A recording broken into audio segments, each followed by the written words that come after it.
তো বন্ধুরা, আমি হঠাৎ ব্যায়াম কেন করছি চলো তোমাদের সঙ্গে শেয়ার করা যাক। কিছুদিন হলো আমি বাড়িতেই জিম তৈরি করেছি, তারই পিক তোমাদের সঙ্গে একটু শেয়ার করব। তো এটি হলো আমার জিম।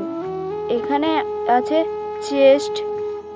চেস্ট করার, আর এটাও চেস্ট। এটা একটু ভারী, ওটা একটু কম ভারী। হ্যাঁ, তো এখানে আমার জিমের একটু পিক তোমরা দেখে নাও। এখানে আমি বোতলেরও ডাম্বেল তৈরি করেছি। তোমরা যদি জানতে চাও আমি এই ডাম্বেলটি কিভাবে তৈরি করেছি, তো তোমরা কমেন্টে জানাও, আমি লং ভিডিওতে বলে দেব।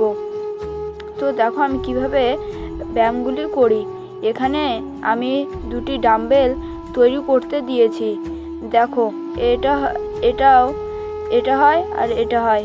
তো ভিডিওটি যদি ভালো লেগে থাকে তাহলে like, share, comment and subscribe করে দেবে।